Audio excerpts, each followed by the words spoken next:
Come all of you good workers, good news to you I'll tell of how the good old Union has come in here to dwell.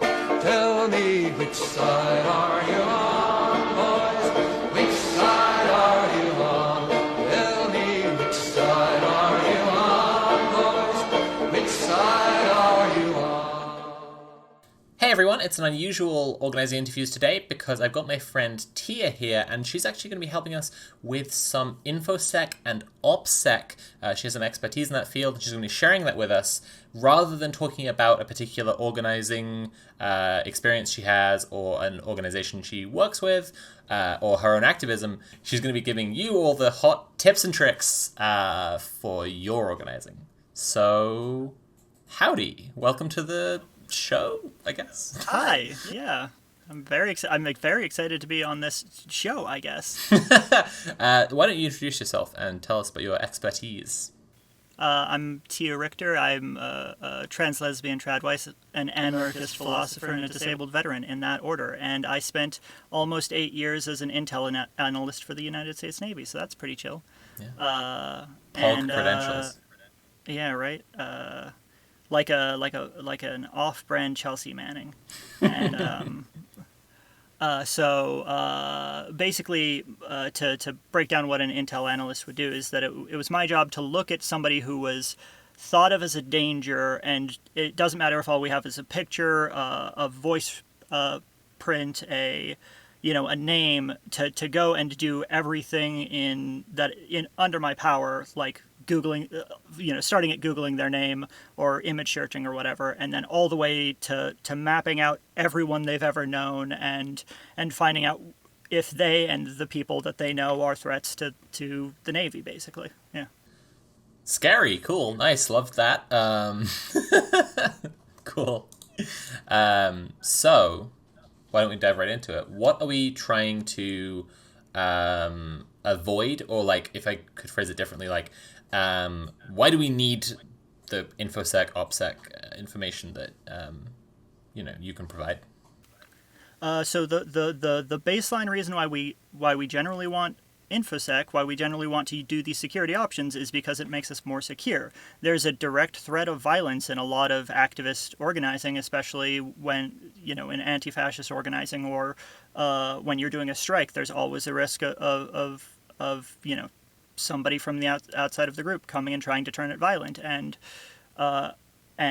security practices make it much harder for people who aren't in the group to do that violence, and that's it, to protect ourselves from violence. Yeah, that makes sense. Yeah, I'm liking this vibe. I feel like I should just interview more of my friends for Organising Interviews. Just like, I've been trying to like reach out to people, and I'm like, I should just see what expertise my friends have and just do more of this. Yeah, that's a strong pitch. So like, why don't we start with what is OPSEC, what is InfoSec? Yeah. And then from there, why is each of them helpful to the people who are going to be watching, who are interested in organizing and activism? Yeah, that's a good point, or a good way to approach this. So OPSEC is operational security, and InfoSec is information security, and they're two sides of the same coin, where OPSEC is to try to protect information that isn't secret, and InfoSec is to try to protect information that is secret, and a quick call or a Google search can reveal something that OPSEC would try to hide, and some severe hacking would reveal something that InfoSec is trying to hide. That's the difference. Okay, so why you try? Well, so with OPSEC, you said you're trying to hide information that isn't private. That isn't necessarily secret. They want it kept private. Okay. So it's not necessarily secret, for example, that the USS Teddy Roosevelt is going to leave dock today, but if some dickhead who wants to attack the Teddy Roosevelt knows that it's going to leave dock today, then that's their last opportunity for however long. And so knowing that, if it's not kept private, it could hypothetically cause whatever. But it's I don't want to get too deep into the weeds, because it is just a way to re-exhibit control over junior service members' personal lives. But Okay. Right. So you, so with your expertise, you've actually helped me and other people I know before with like our, like, I guess, InfoSec. Or am I getting it wrong? Is it OPSEC? That would be OPSEC, yes. Okay, well, you've helped us with our OPSEC before, and yeah, basically protecting ourselves online. And that's been very helpful and reassuring, especially like with your expertise, just being able to be like, hey, Tia, can you like check that I'm like not just being a massive asshole all over the internet? I mean, you can't secure me against that, to be fair.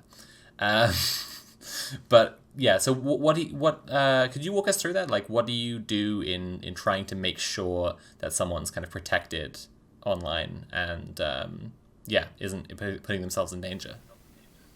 Yeah, so the first half of this is that there are techniques that you can do to minimize your risk and techniques that you can do to counteract a threat. And you know, it's important to keep the distinction between these two things, right?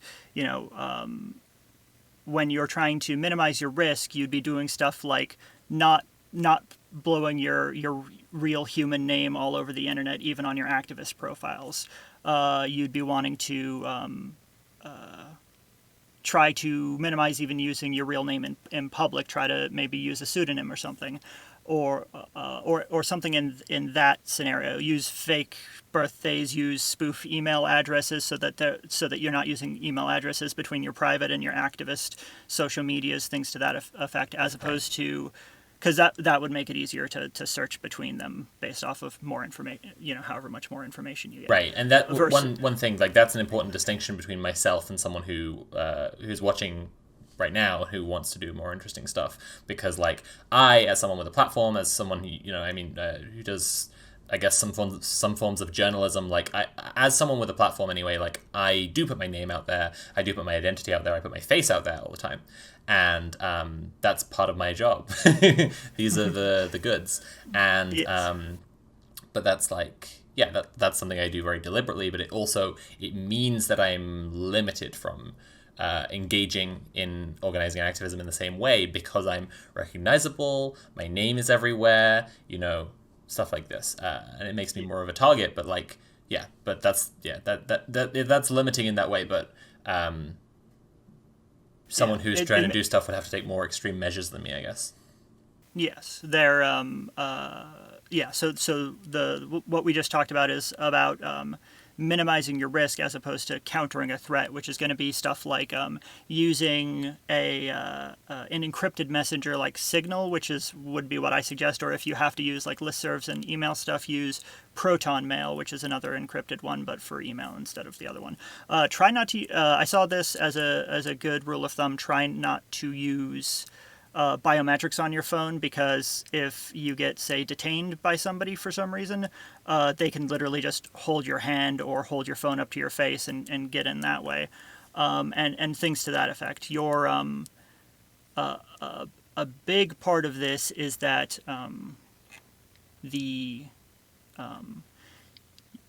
you're taught to be incredibly paranoid, because the more paranoid your actions are in trying to search out somebody's network, the more likely you are to succeed. But then you start turning that analytical eye onto your own things. Right. And so you could use, like, you know, a pseudonym in real life and different fake names and encrypted comms, and never put your picture on the internet, and have no private social media, and fucking get a bug out bag and live in the hills and whatever that you want, like as deep as it goes, to try to keep yourself secure. But, you know, you're balancing the ability to do the job of it being an activist and an organizer, right, versus the risk and the possibility of a threat appearing, right? Right, and obviously there have been examples of people who've done stuff that has put a huge target on their back. I mean, you already mentioned Chelsea Manning, you know, leaking information. Famously, Edward Snowden had to, find sanctuary in Russia. Like, you know, people do stuff sometimes that puts a huge target on their back, and they have to like flee a country. But like, you know, this series is largely for people who are gonna like try to stop people building an ecologically damaging rail line or something. Like, yeah, when we're not necessarily talking about like you do your one big heist and then have to flee to Eastern Europe. Yeah. Absolutely, yeah. The and so as a an absolute result of that, what you're gonna want to do is do a threat assessment about yourself. Start with maybe just your name, just a reasonably good picture of yourself, or or an email, or just your Twitter handle or something, and see what selectors you can get, what personally identifiable information you can get from just that one thing. Do Google searches, do like look through your entire Twitter stream, and every time you get a new selector, find out what you can about the selector, keep any birth dates, names, if you can, social security number, whatever you can get your hands on, find out why that's publicly available and make it no longer publicly available. And the longer it takes you to get any available information, and the longer it takes you to hop from source to source, or the harder it's going to be for somebody who is trying to do this analysis on you to successfully do it. Right. And, although there can be a problem with that in that you know your information, and you also often know where it can be found. Yes. Whereas, which is part of what's been so helpful about getting, sometimes it's like get a friend to do it who if they know. So it's like, this is why I have gotten Tia to do this, because like, we're friends, but she doesn't know all of my personal details. She doesn't know, everything about me. So, and she also doesn't know where I might keep that information, privately or otherwise. So it's good to have her do that, like, externally. And don't shy away from page 2 of the Google results. Don't shy away from secondary sources, because there are times when your name, and even if, for example, you're a trans activist, your dead name is going to be searchable and findable in one of these situations, and that's something that I would just sincerely prefer that shitheads did not have access to. Absolutely, yeah. I mean, yeah. Yeah. Ideally. Yeah, that's really helpful. I mean, I guess the big takeaway there is just like to absolutely imagine the worst possible person trying to find you. Yes. It's not just good enough to be like you said, you can't just shy away from page 2 of Google results or things that you find that you wouldn't like to spend the time looking for, or you wouldn't like to think about, because like imagine the worst person doing it. And I guess that's the same thing with the biometrics on your phone as well, which is just like if you underestimate what a shithead cops can be, and you're just like, nah, they wouldn't. They're not gonna force their way into my phone. It's like, cool. Well, now you've been arrested, and they did that. So, congrats. Like, yeah. And this is why it's almost important to keep an air gap where the kinds of like. An air gap is used as a term when the computer doesn't even have contact with the other stuff, like in the actual like digital stuff, but like like if you have activist stuff logged in on your phone, even just Signal, just only use that phone for activist stuff, so that if they break it, they can't bridge the gap over to your personal stuff, and if you have if you're using personal stuff like Facebook or whatever, try not to friend your activist buddies through it and things like that, because it's just such an easy way to build out that network. Yeah, I mean, wait, before I carry on, can you give a quick definition for an air gap? Because that was very useful advice, but I think that some people might be confused. Oh, an air gap is any system like a phone or a computer or whatever, where the only thing happening on that system is the work getting done. So you only have your activist stuff on this phone, on this computer, on this whatever, and you don't have any of your private stuff logged in. You don't play World of Warcraft or whatever. Yeah, I mean, you can think of it.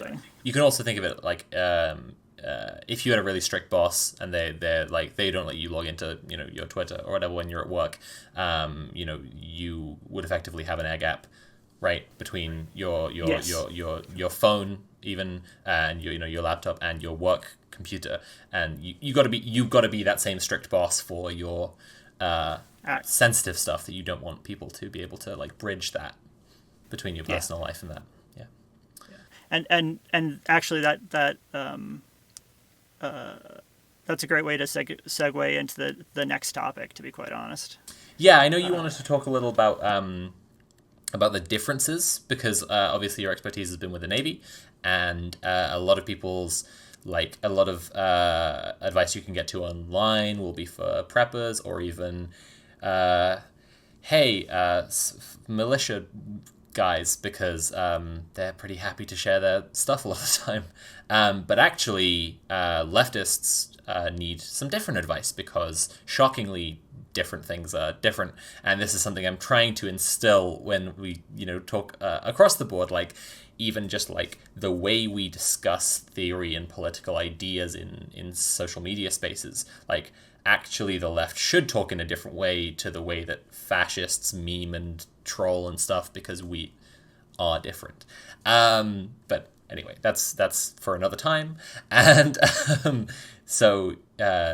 but the point is, what are some differences, and like what different advice and things should people bear in mind if they're doing leftist activism and organizing, as opposed to if they're working for the military, they're a prepper, they're a fascist, whatever. Like, why is it different, and what do people need to be thinking about?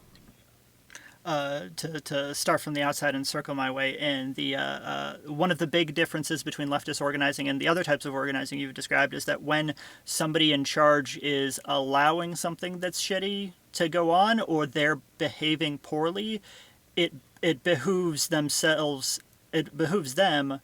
to not let it be public that they're doing the shitty thing, because that reflects poorly on the organization. And so when the definition for things that reach the bar that they need to be classified secret or above for the U.S. government, for example, is that it would cause damage, grave damage, whatever, to the United States the United States strategic interests, right?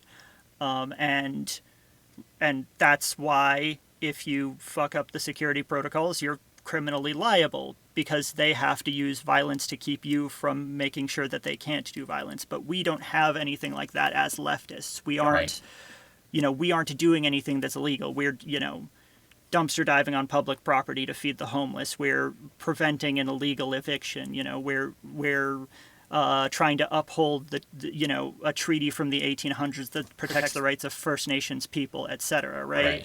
And we are correct morally, and we're almost always correct within the law, and so there's nothing that we actually have to hide except Spider-Man rules, right? We need to protect our identities to protect our friends and family, and also ourselves from retribution from far-right activists who then hide the fact that they're planning retribution, right? I appreciate the term Spider-Man rules. Very good. Thank you. I try.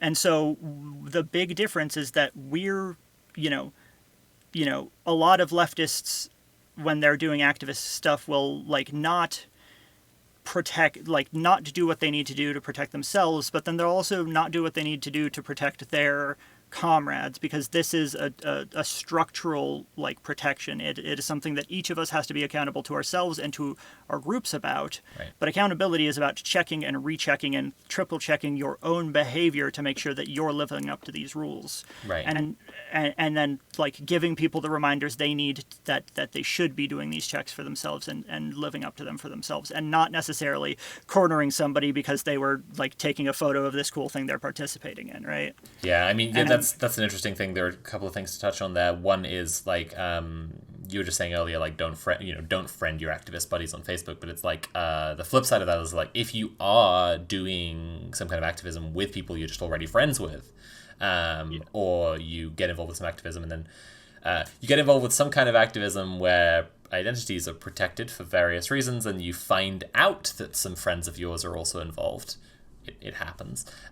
You keep that gap. You don't go and just be LOL, going to the Antifa thing later, on your personal stuff. You have to keep that gap. But the other thing I was going to say was, to take a real world example, in some of the Portland fash versus anti-fascist conflicts recently, there was like a journalist who was trying to take pictures of the protests going on, and a bunch of Black Bloc people hounded her, and like in the process of trying to basically get her to stop taking pictures of them, they not only gave her a hard time, but a bunch of them also filmed it on their phones, and so a whole bunch of people were just like also taking pictures and video while trying to punish someone for doing that exact thing. And it reminded, what you were saying just now reminded me of that. Trying to it's about like attaining and maintaining a standard. It's not about like scolding and cudgeling people. Yeah, for here a great example of that problem is like oftentimes activists in protests will like point out people on the sides who've got their cameras up, but they won't like point it out except to the people just directly around them, or they won't call it out if there's somebody filming from inside the protest. And it's really important that everybody knows where every camera is so that they can protect themselves as they need to, because it's Spider-Man rules. You protect your own identity, right? And so while trying to help other people protect theirs, and so don't scold people, just be like, hey, somebody's recording, right? And then that's all you needed to do, because that's what people need to know to be able to protect their identities. Yeah, and I mean, another thing to bear in mind is that at the trans rights protest that I was at recently and I spoke at, there was a guy who was an agent for Andy Ngo. He was there actively on behalf of fascist creeps, and he was filming us and taking pictures. And something to bear in mind is, I mean, this wasn't that kind of protest. This was a speaking and doing, this was an event that we did want press attention. But if that same person were at an event where people didn't want to be recorded, trying to get that guy to not record wouldn't work. So you got to then try to be protecting your own identities rather than trying to stop that person from recording, right? The most effective thing you can do is make sure that you and everyone else around you are protecting your identities in a situation where you need to, rather than targeting the people who are recording, because you won't have control over that. Yes. That's absolutely right. But I'm sorry for derailing. You were talking about the differences between military, prepper, militia guys, and why their advice isn't necessarily good advice for leftists. Oh yeah. So we've repeatedly seen that when leftist chat logs get leaked, when they do get leaked, because leaking is a great way to actually lose access to whatever chat log you're watching, right? Because people will know to abandon it and start a new one. But when a leftist chat log gets leaked, there's never anything that's morally reprehensible in there. But when a militia chat log gets leaked, or when a far right chat log gets leaked, it's like the fucking Richard Spencer meltdown. Yeah. And it's stuff that they're pretending they aren't doing, but they really are still doing, right? And it's always this morally reprehensible stuff. And so, we don't really have to worry about InfoSec in the same way that they do, but there's still the fact that what do you call them, plants and agent provocateurs and et cetera will still exist, and they'll still get into our spaces. And in fact, because we're not really checking the door, we don't really keep a bouncer super well, they're almost definitely going to get in. And if we can keep them out, then the cops will just figure out who's in and then put the screws on somebody until somebody becomes one already in the first place. And so we can't really keep them out, and trying and thinking that they could is one of the things that ended up helping or one of the things that contributed to the fall of the Black Panthers, but that's a conversation for another time. So if somebody's trying to convince you to do a crime or to say something is criminal, if you have misgivings about it, ask them if they think it's a crime. And if they say yes, never give them a positive, because they are looking, because they could very possibly be looking for evidence to convict you on something that you weren't even planning on doing, or that Right. they were pushing you toward doing. But badjacketing is just as bad. I guess I'm kind of getting slightly off topic for OPSEC, but like, the question of OPSEC and InfoSec, like physical security and personnel security, is still in this sort of sphere of how to keep ourselves safe. And so this rumination, I think, is still pretty germane. You can't really stop people from getting in, and then badjacketing them is a great way to tear apart movements, as is just literally in the declassified COINTELPRO strategies. So, like, there's no winning on the front of getting infiltrated, and so the best thing we can do is to be very conscious of the fact that an infiltrator will try to push us into saying that we're doing stuff that we're not, or push us toward doing illegal activity, and to be very clear about the fact that we do not want to participate in activity that is illegal. Whether or not you add a winky face to that sentence, that's up to you. I'm not your dad. The Richard Spencer meltdown was like so fucking wild, because it's like people love to talk about mask off and like people kind of showing who they really are, but when you take someone who's like someone who's explicitly saying, I want to make a white ethno state in the first place, their mask off moment is just like, yes, I am the Red Skull from popular Marvel movie Captain America. I am an actual cartoonish supervillain. Yeah, it's incredible.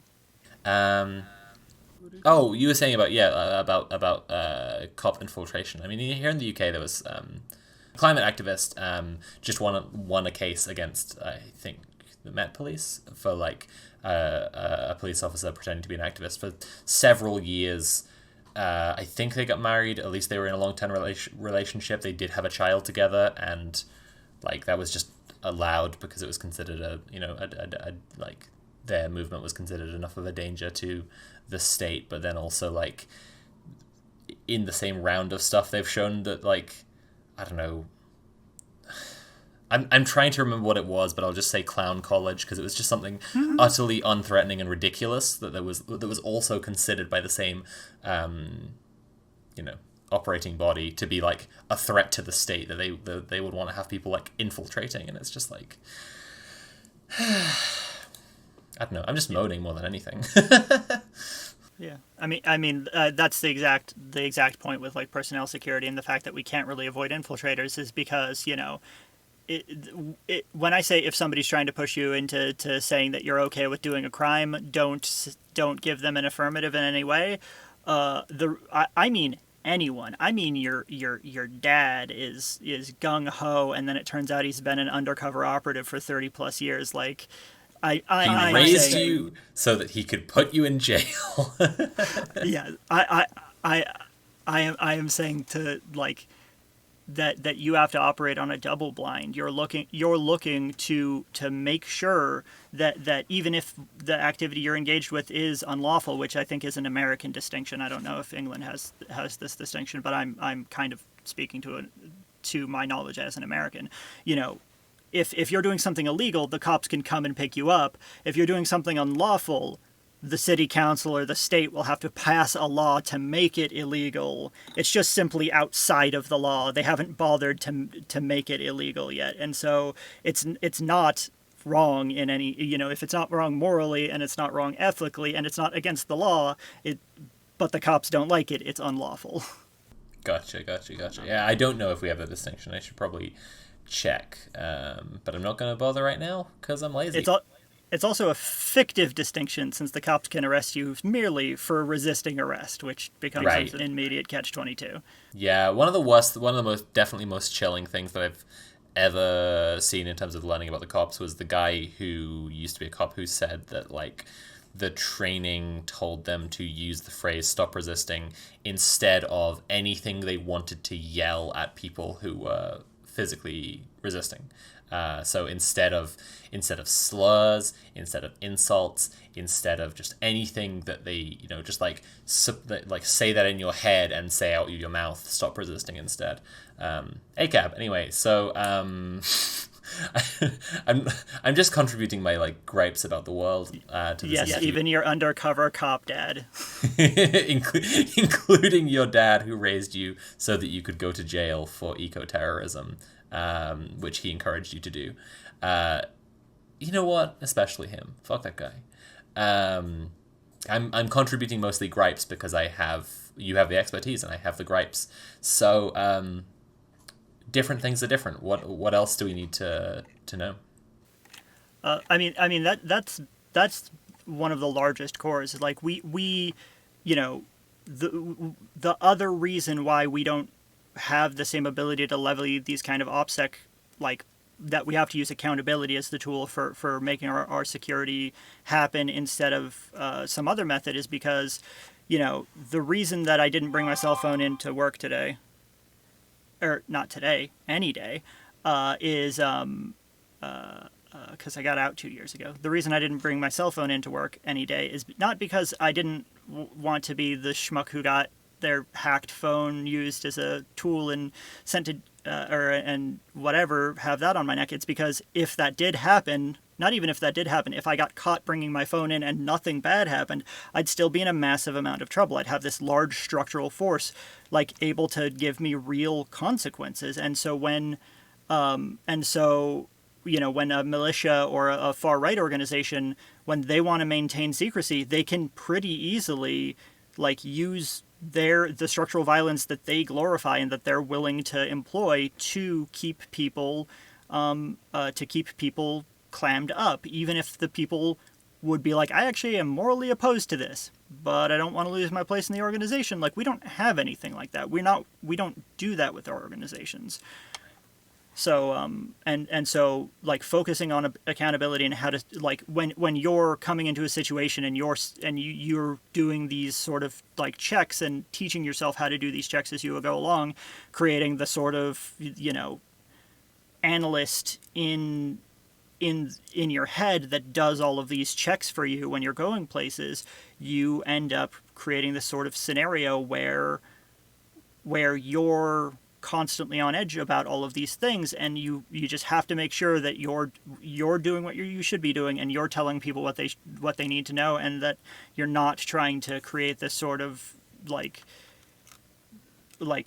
chilled atmosphere where people are afraid to join because of the security, right? Because it's supposed to be like, you know, especially with the George Floyd protests, a huge amount of the protests were organized online, and people found out about it through things like Twitter and Facebook and went out to join because of that. And so, you know, if we have people coming and joining and filling our ranks because of social media, and the OPSEC that I was taught says that you don't post on social media so that people who aren't supposed to be there don't show up, but, you know, we get a much better turnout and a much better effect because we did, then obviously that rule I learned is wrong. And so if you learn a rule that doesn't make sense, or if you learn a rule that and the situation has changed so that the rule doesn't work anymore, then, you know, you have to be flexible enough in all of these things to make it happen.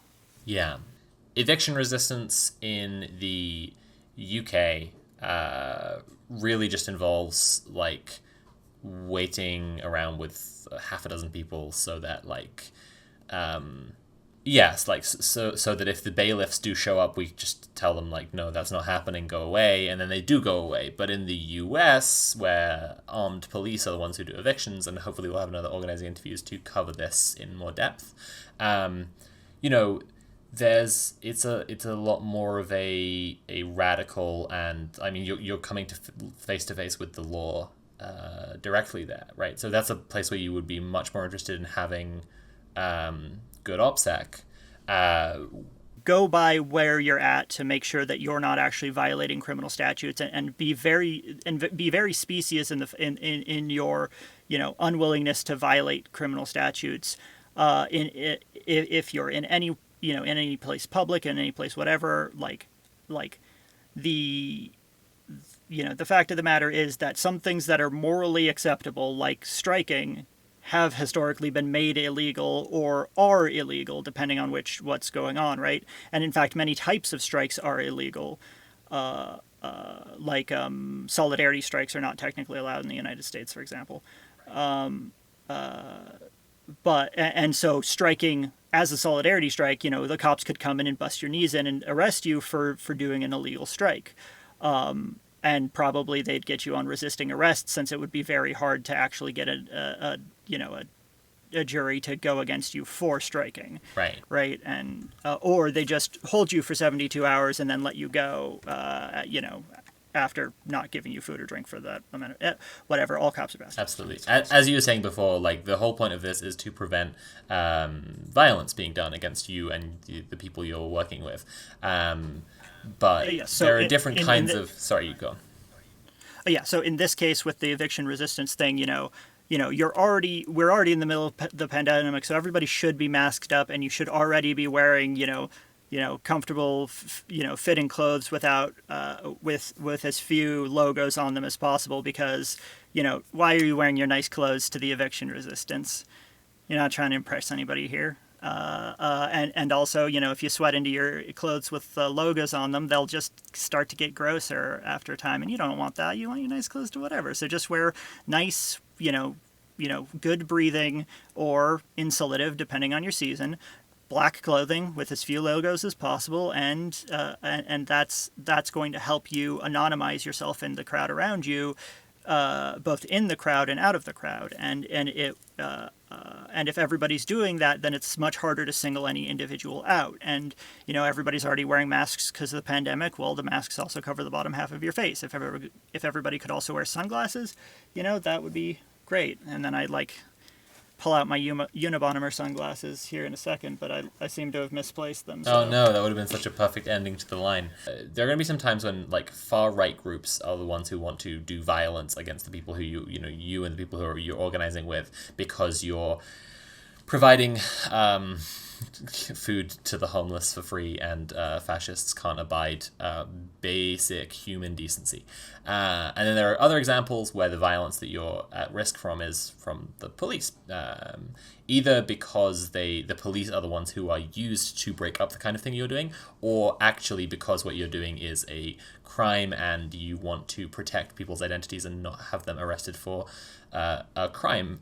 So I will not be conjuring up an example of a crime, because I won't be seen online promoting people doing crimes or giving them advice on how to do crimes, because I am against crimes, of course. Yes, I just can't stress it enough. Just don't do crimes, and yeah. Just what I said before. This is a good Christian YouTube channel, and we don't support crimes here. But in the, as I say, non-specific and hypothetical example, someone's doing criminal activities involved. That's one example. Then another example could be people are trying to feed the homeless. And so the examples, the reason I'm making the distinction between these examples is because the risk of violence comes from different places. So could you walk us through what you would advise to someone who is trying to organize with some pals to feed the tent city that sprung up in their neighborhood versus some people who are trying to organize to do a non-specific crime? Oh, okay. I see what's being assembled here. We so for the people who are going up against, say, Patriot Prayer is just a completely random example, not to say Adam Waffen or the Proud Boys or whatever, all of these groups who would just randomly attack you for doing decent human things. They're going to want to watch out for people videoing, watch out for people, watching them and not participating, watch out for things like that, and watch out, what kind of information they post on the internet about that, right? And how much identifying information goes into that, because I mentioned personally identifying information, and that can be anything from your name, your birth date, a Twitter or a YouTube handle, your business card is just chock full of that stuff if you ever decided to make one. A photo of you can be used as PII since you have reverse image searches, and it's even worse if a law enforcement organization has unlawfully targeted you.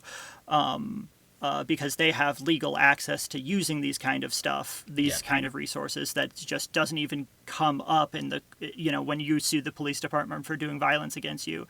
The fact that they used facial recognition to find you in the first place doesn't even come up, even if you end up winning the suit. And things like that. And so when you're going up against the far right, you're trying to keep your names out of it. You're trying to keep, as much information regarding your involvement and your group's involvement split up and difficult to assemble, because that's what gives them the ability to say, knock on your front door in the middle of the night if you don't. Hide your face, hide your, be anonymous in black clothing, as I said, and then if you're wearing a mask, you can still get a mask pulled off your face, and they can still take a photo in the few moments it takes you to cover your face, and that's enough to go on. And so, try to keep as few photos, unless you're a public figure like we are. Try to keep few photos of yourself and of others, as few as possible on your social medias. And I sincerely hope I don't have to tell anyone this, but do not take a selfie while you are at the thing that you are trying to keep secret from either the police or the far right. Please don't take a selfie with you and your pals. I hope I don't have to tell anyone that. Yes. That is absolutely true. The lowest possible bar, please. The far right is in a wider strategy of slowly cycling up tension, so that the violence that they're doing is like the furthest allowable, or the least far that is forbidden, right? To try to continually ramp up what people are used to. And so they're not like, it's going to be less likely that they do something like kidnap you and hold you in a cell for a few days without food or water. The police do not have that problem, and in fact, it's much easier for them to do that if they don't charge you with a crime and don't intend on prosecuting you. And so the thing where I'm saying, never say you're doing a crime, never do crimes in places where said activity is illegal, and so on, like.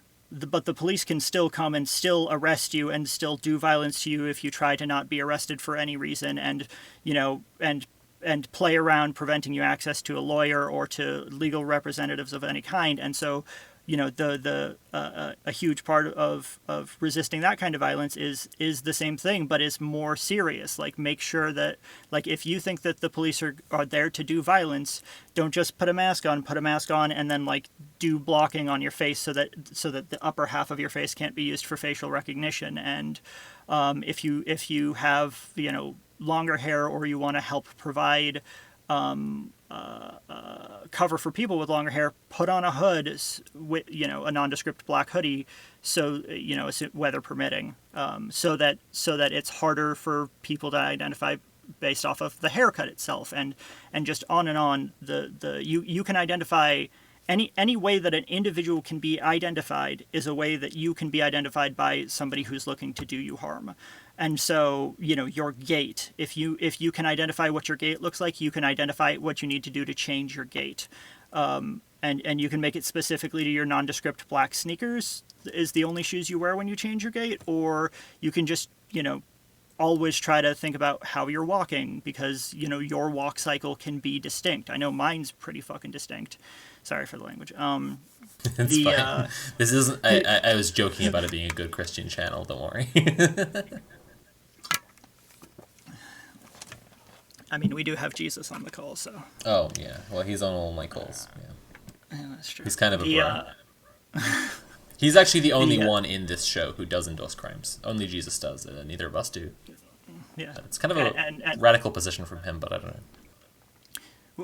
Weird thing from Jesus. Endorses some crimes, doesn't endorse other crimes. Like, what's up with that, right? Yeah. Never figured that guy out. It's strange. Yeah. Where was I? And so with the police, they're the people that you're using things like Telegram and Proton Mail for, because they're the people who could hypothetically use a warrant to gain access to your communications without you ever having to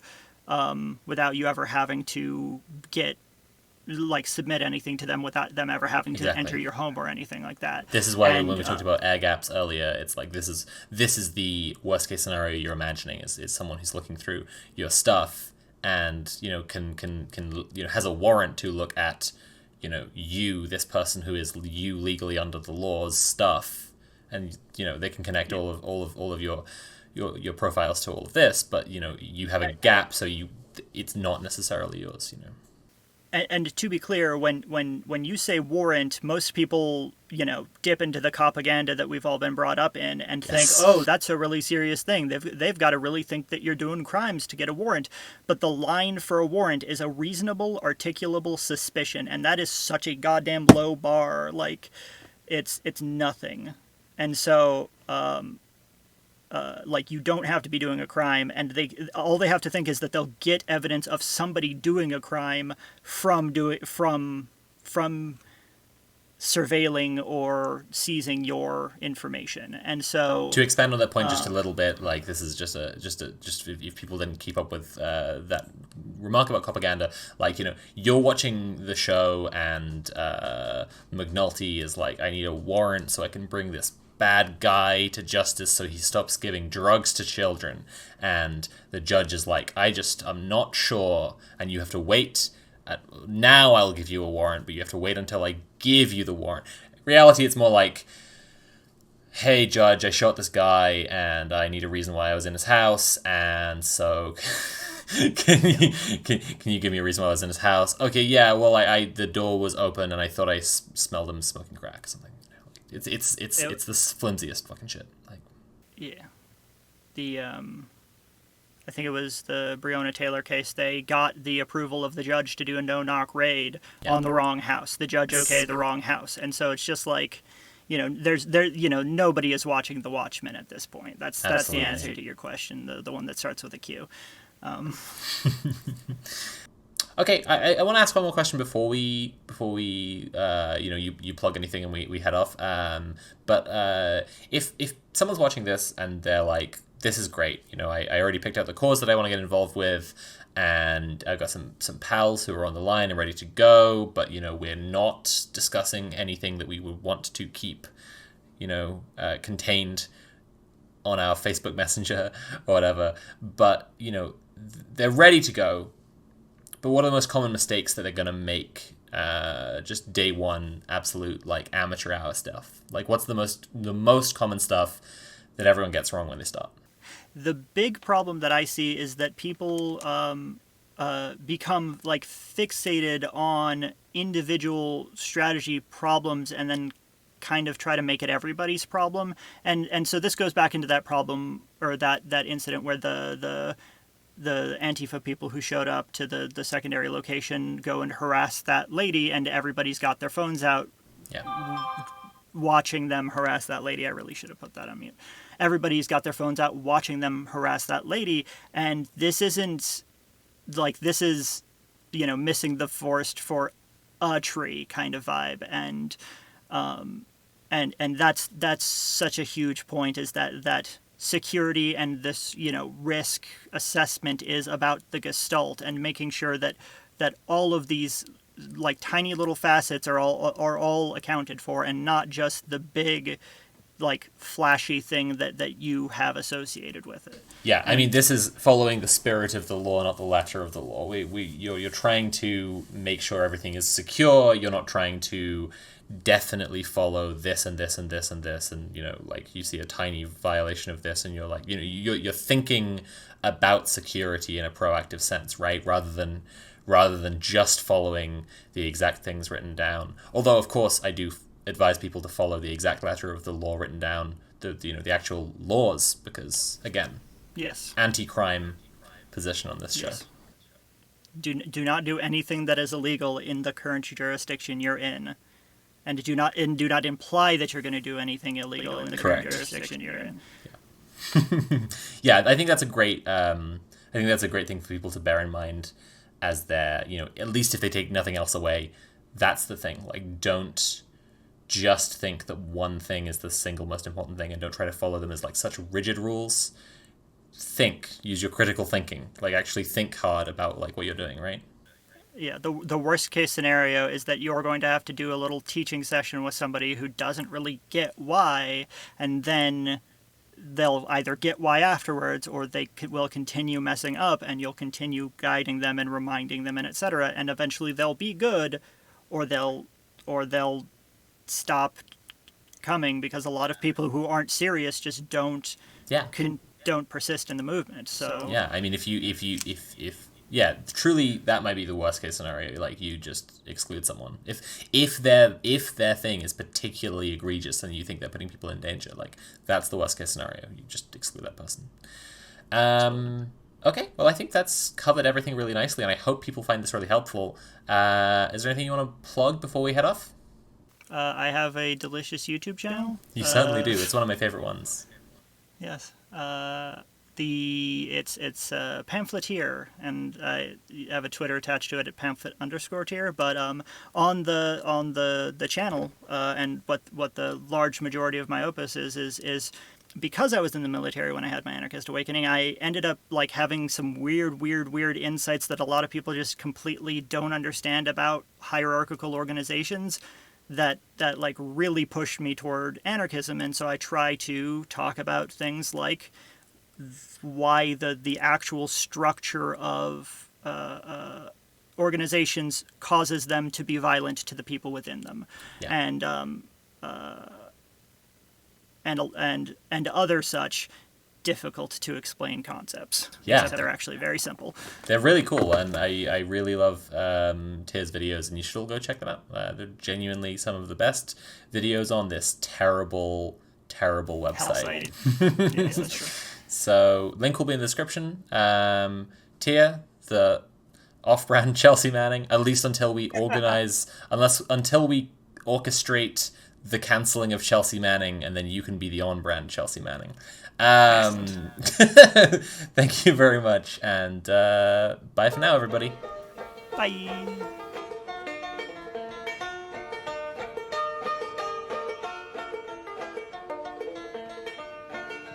Which side are you on, boys? Which side are you on? Which side are you on, boys? Which side are you on? They say in Harlan County there are no neutrals there.